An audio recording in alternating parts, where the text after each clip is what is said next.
اعوذ باللہ من الشیطان الرجیم بسم اللہ الرحمن الرحیم۔ مدنی قاعدہ سبق نمبر 17 مدات۔ مدات ناظرین یہ مد کی جمع ہے، اور مد کا کیا مطلب ہے آئیے ہم اسے قاعدے سے پڑھ لیتے ہیں۔ مد کے معنی دراز کرنا اور کھینچنا ہے۔ مد کے دو سبب ہیں، یعنی دو وجہ سے مد کیا جاتا ہے۔ نمبر 1 حمزہ، نمبر 2 سکون یعنی جزم۔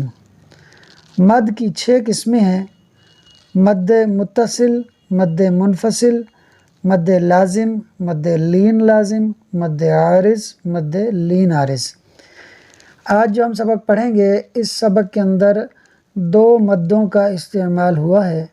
میں ان دونوں مدوں کی تعریف کرتا ہوں اور ان کو کتنا کھینچ کر پڑھنا ہے یہ آپ کو بتاتا ہوں۔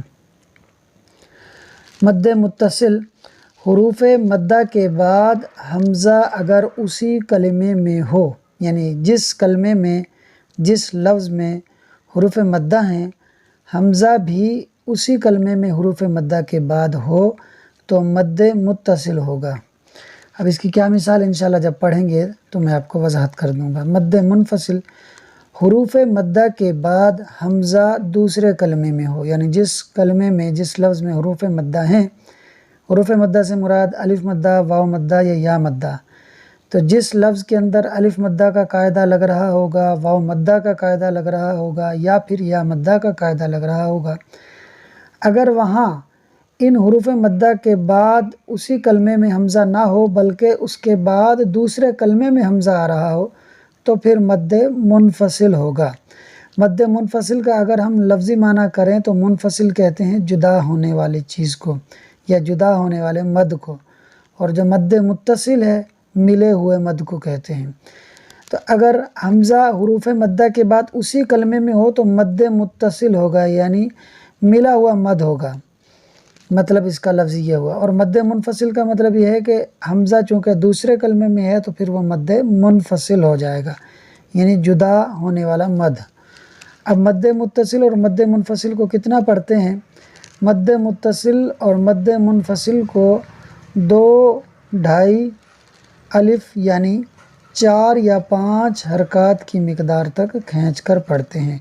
حروف مدہ کو 1 الف کی مقدار یعنی 2 حرکات کے برابر کھینچ کر پڑھتے ہیں، جبکہ مد متصل اور منفصل کو کم سے کم بھی 2 الف کے برابر یا پھر 2.5۔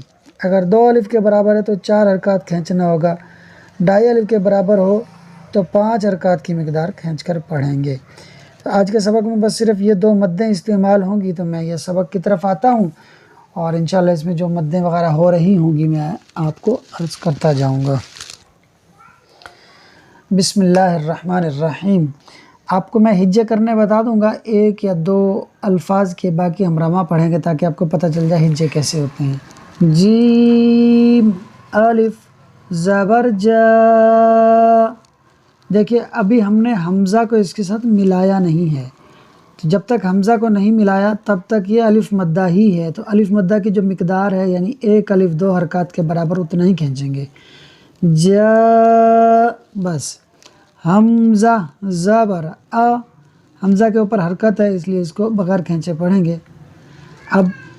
اب ہم نے ملانا ہے، یہ الف مدہ ہے اور یہ حمزہ ہے، حمزہ اسی کلمے میں ہے، یہ جا آ جو ہے یہ پورا ایک لفظ ہے، الف مدہ کے بعد حمزہ اسی لفظ میں اسی کلمے میں ہے، تو اب یہاں ہوگا مد متصل، اور مد متصل کی جو علامت ہے یا جو سائن ہے وہ اس طرح ہوتا ہے، اس طرح کی جو بنی ہوئی مد ہوتی ہے وہ مد متصل کی علامت ہوتی ہے۔ آپ قاعدہ دیکھیں گے، قاعدے کے مطابق اوپر پہچان لیں گے۔ مد متصل پہچاننے کے 2 طریقے ہوتے ہیں، ایک تو یہ ہے کہ آپ علامت دیکھ لو، علامت سے پتہ چل جائے گا کہ مد متصل ہو رہی ہے۔ دوسری چیز یہ ہے کہ اگر کبھی علامت نہ لگی ہو تو کیسے پتہ چلے گا؟ پھر آپ دیکھیں گے کہ حروف مدہ کے بعد حمزہ اسی کلمے میں ہے کہ نہیں ہے، تو الف مدہ کے بعد چونکہ حمزہ اسی کلمے میں ہے تو یہاں مد متصل ہوگا۔ اب ہم کیا کریں گے کہ 2 الف یا 2.5 الف کے برابر کھینچیں گے، یعنی 4 یا 5 حرکات کے مطابق کھینچیں گے۔ تو ہم کس طرح کھینچیں گے؟ جا، یہ سمجھ لیں کہ میں نے 4 حرکات کے برابر کھینچا ہے، جاء جاء، اس کے کھینچنے کا جو طریقہ عام طور پر سکھایا جاتا ہے وہ یوں بھی ہوتا ہے کہ قاری حضرات جب بچوں کو پڑھا رہے ہوتے ہیں تو مد متصل میں وہ بولتے ہیں جاء، یعنی وہ بولتے ہیں کہ آپ چاروں انگلیاں کھولتے جاؤ ایک ایک کر کے، تو جب چاروں انگلیاں کھل جائیں گے تو مد متصل ہو جائے گا، جاء، یہ ہو گیا۔ اچھا جی، اس کے بعد دیکھیے، اچھا جاء کا مطلب میں آپ کو بتا دوں کہ حمزہ ایک ہی کلمے میں کس طرح اس کی پہچان کیسے ہے۔ جنہیں عربی گرامر کا پتہ ہوتا ہے، عربی لغت کا پتہ ہوتا ہے، انہیں فوراً پتہ چل جاتا ہے کہ حمزہ اسی کلمے میں ہے یا دوسرے کلمے میں ہے۔ تو چونکہ الحمدللہ عربی گرامر میری پڑھی ہوئی ہے تو میں آپ کو اس کا معنی بھی بتا دیتا ہوں، جس سے پتہ چل جائے گا کہ حمزہ اسی کلمے میں ہے۔ جاء جو ہے یہ فعل ماضی کا صیغہ ہے، صیغہ واحد مذکر غائب، اور حمزہ جو ہے اسی کلمے میں ہے، اور اس پورے لفظ کا مطلب ہے آیا وہ ایک مرد، یعنی یہ مذکر کے لیے استعمال ہوتا ہے، مذکر غائب کے لیے ترجمہ ہے آیا وہ ایک مرد۔ اس کے بعد آگے دیکھیے جی، جیم یا زیر جی، اب یہ الف لکھا ہوا ہے لیکن در حقیقت یہاں پر یا مدہ ہو رہا ہے، وہ ایک قاعدہ لگا ہے جس کی وجہ سے یہ جی ہو گیا ہے اور لکھا جا ہے۔ اور انشاءاللہ اگر آپ کمنٹ باکس میں پوچھیں گے تو ہم آپ کو ضرور بتائیں گے۔ تو یہاں پر دیکھیے ہو رہا ہے یا مدہ، یا ساکن سے پہلے زیر ہے، یا مدہ ہوا، تو جب تک آگے حمزہ نہیں ملائیں گے تو ہم اس کو یا مدہ کی مقدار ہی کھینچیں گے۔ جیم یا زیر جی، اب ہم نے حمزہ کے ہجے کرنے ہیں، حمزہ زبر آ ہو گئے، اب ہم نے اس کو مد متصل کی مقدار کھینچنا ہے، جی آ۔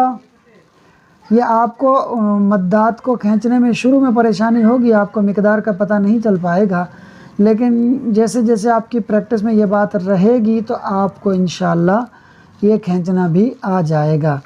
اب بھائی حمزہ بظاہر تو ہمیں یہی لگ رہا ہے کہ جی جو ہے یہ ایک الگ کلمہ ہے، یہ ایک الگ کلمہ ہے، پھر بھی مد متصل والا سائن دیا ہوا ہے، مد متصل والی علامت ہے، بھائی کیسے ہے؟ تو اس کا معنی دیکھ لیتے ہیں۔ پورے لفظ کا معنی ہے لایا گیا وہ ایک مرد، یعنی آیا نہیں بلکہ لایا گیا، یہ ماضی مجہول کا ہے، یہ ماضی معروف ہے، یہ ماضی مجہول ہے۔ تو پتہ چلا کہ یہ پورے ہی لفظ کا یہ معنی بن رہا ہے، تو یہ حمزہ اسی کلمے میں ہے، دوسرے کلمے میں نہیں ہے۔ آگے دیکھیے اچھا اب میں ہجے نہیں کروں گا، انشاءاللہ میں رواں پڑھوں گا، توجہ رکھیے گا۔ واللائی،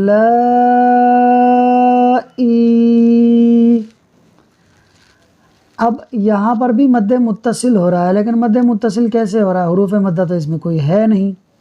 اس میں جو کھڑا زبر آپ کو نظر آ رہا ہے نا، کھڑا زبر، یہ کھڑا زبر الف مدہ کے قائم مقام ہے۔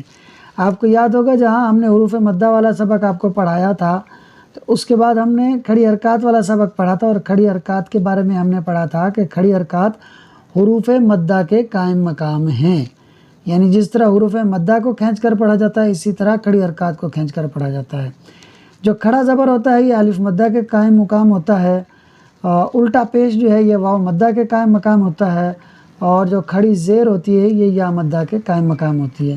تو دیکھیے یہ کھڑا زبر ہے تو یہ الف مدہ کے قائم مقام ہے، جب یہ الف مدہ کے قائم مقام ہے تو حمزہ الف مدہ کے بعد اسی کلمے میں ہے، یعنی حروف مدہ کے بعد، تو اس کا مطلب ہے یہاں مد متصل ہوگا۔ تو ہم پڑھیں گے واللائی،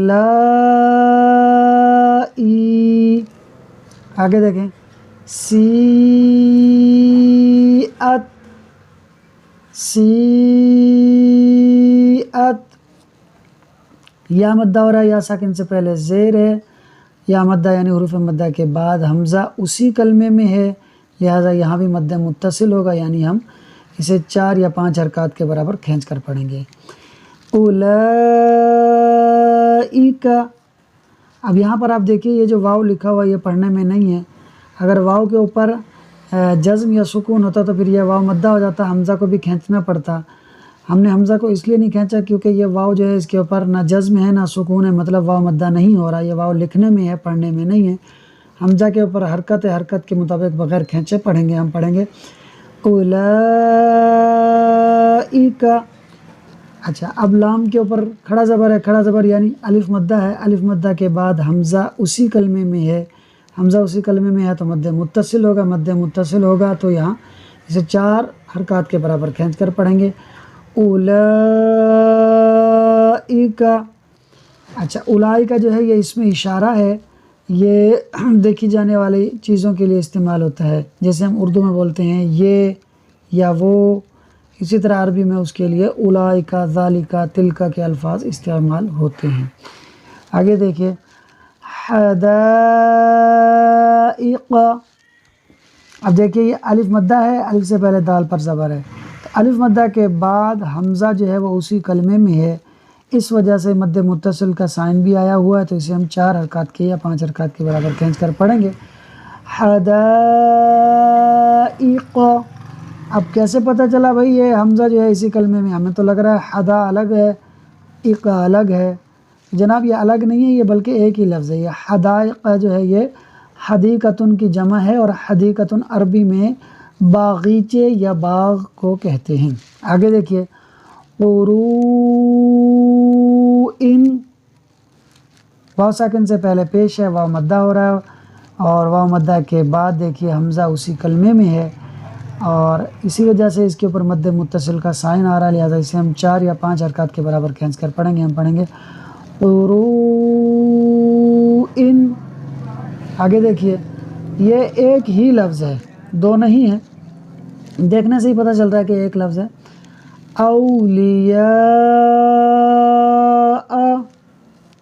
اب یہاں آپ دیکھیے الف سے پہلے زبر ہے، الف مدہ ہوگا، الف مدہ کے بعد حمزہ اسی کلمے میں ہے، اس لیے مد متصل ہوگا. اچھا یہ کیسے پتہ چلا بھی ایک ہی کلمے میں حمزہ آ رہا ہے، اسی کلمے میں آ رہا ہے؟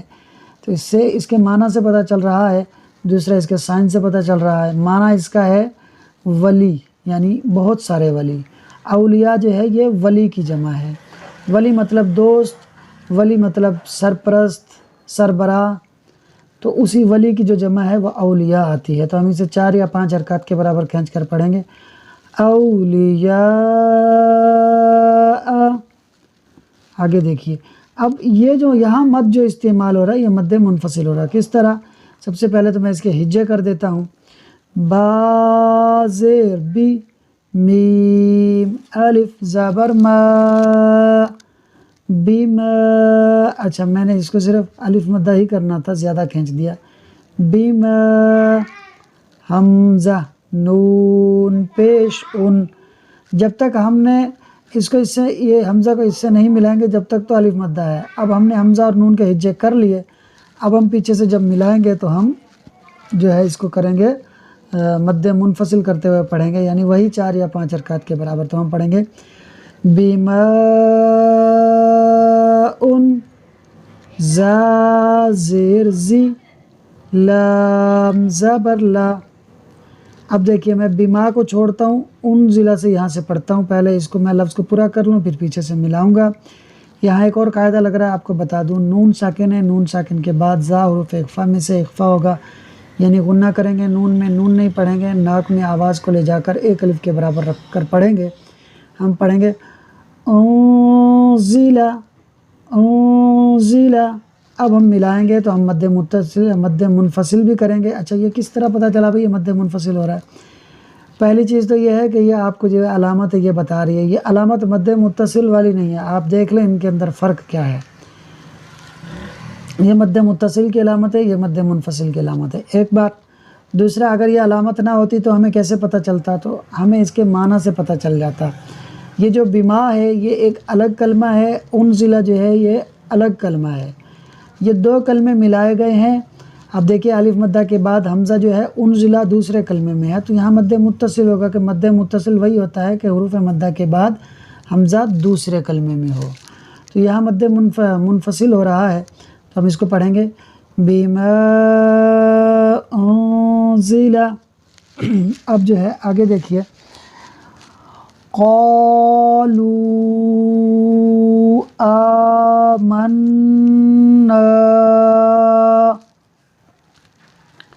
ہم نے نون کو بھی زیادہ کھینچ دیا، قاف کو بھی زیادہ کھینچ دیا، حالانکہ قاف کے ساتھ الف مدہ ہو رہا ہے، نون کے ساتھ بھی الف مدہ ہو رہا ہے. یہاں مد منفصل ہو رہا ہے، اس کو 4 یا 5 حرکات کے برابر کھینچنا ہے۔ ہم دوبارہ پڑھتے ہیں اس کو، قالوا آمنا۔ اب یہاں مد منفصل ہو رہا ہے۔ اچھا، اس کا آپ کو معنی میں بتا دوں، اس کا مطلب ہے جس کے ساتھ نازل کیا گیا، بما جس کے ساتھ انزلہ نازل کیا گیا۔ یہ بات قرآن کریم کے متعلق ہوگی یا فرشتوں کے متعلق ہوگی یا معاذ اللہ رب کے عذاب کے متعلق ہوگی۔ قرآن کریم کا یہ 2 کلمے ہیں، اس کا سیاق و سباق ہوگا، پیچھے کچھ نہ کچھ اس کے ہوگا، یا تو عذاب کا ذکر ہو رہا ہوگا، یا اللہ تعالیٰ کے کلام پاک کا ذکر ہو رہا ہوگا، یا فرشتوں کا ذکر ہو رہا ہوگا۔ تو بما کا مطلب ہے جس کے ساتھ یا جس کے ذریعے، انزلہ کا مطلب نازل کیا گیا۔ اب یہاں پر دیکھیے، قالو یہ عربی میں فعل ماضی کا یعنی پاسٹ ٹینس جو ہوتا ہے اس کا یہ جمع کا لفظ ہے۔ انہوں نے کہا آمنا، ہم ایمان لائے۔ تو قالو یہ ایک الگ کلمہ ہے، آمنا یہ ایک الگ کلمہ ہے۔ تو یہاں دیکھیے واو مدہ ہے، واو مدہ کے بعد حمزہ آ رہا ہے، الف کے اوپر زبر زیر پیش ہو، کھڑا زبر ہو، کھڑی زیر ہو، الٹا پیش ہو تو یہ حمزہ بن جاتا ہے۔ تو واو مدہ کے بعد حمزہ آ رہا ہے، لہٰذا یہاں مد منفصل ہوگا کیونکہ حمزہ دوسرے کلمے میں ہے۔ تو ہم پڑھیں گے قالوا آمنا، انہوں نے کہا ہم ایمان لائے۔ اب آگے دیکھیے، یا ارض، اب یہاں پر آپ دیکھیے کہ مد منفصل کا سائن دیا ہوا ہے۔ ہمیں تو بھائی دیکھنے میں ایک ہی کلمہ لگ رہا ہے، یہ مد منفصل کا سائن کیوں آیا ہوا ہے؟ تو اصل میں بات یہ ہے کہ اس میں جو یا ہے یہ الگ ہے، اردو الگ ہے، بس ان دونوں کو ملا کر عربی کے طریقے کے مطابق لکھ دیا ہے، ورنہ یا جو ہے یہ حرف ندا ہے، پکارنے کے لیے ہے، اردو جو ہے یہ زمین کا نام ہے۔ تو یہ 2 الگ الگ کلمے تھے، دونوں کو ملا کر ایک کیا ہوا ہے۔ جو یا حرف ندا تھا یعنی الف مدہ کے ساتھ، اس کو انہوں نے کیا کیا کہ الف مدہ کی جگہ کھڑا زبر لگا دیا اور اردو کو یا کے ساتھ ملا دیا، تو یوں ملا کر ایک بنایا ہوا، ورنہ در حقیقت یہ 2 کلمے ہیں۔ تو یہ کھڑا زبر الف مدہ تھا، الف مدہ کے بعد اردو کا حمزہ آ رہا ہے، دوسرے کلمے میں ہے کیونکہ اردو ایک الگ کلمہ ہے، تو یہاں مد منفصل ہوگا۔ ہم پڑھیں گے یا اردو۔ اب یہاں ایک تو مد منفصل ہو رہا ہے، دوسرا قاعدہ لگ رہا ہے کہ را ساکن سے پہلے زبر ہے، را کو پر بھی پڑھیں گے۔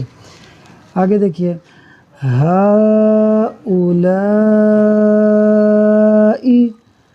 اب یہاں پر آپ دیکھ لیجئے کہ الف مدہ اور الف سے پہلے زبر ہے، الف مدہ کے بعد حمزہ اسی کلمے میں ہے، حمزہ اسی کلمے میں ہے، تو اب یہاں ہوگا مد متصل، اسی لیے سائن بھی مد متصل والا دیا ہوا ہے۔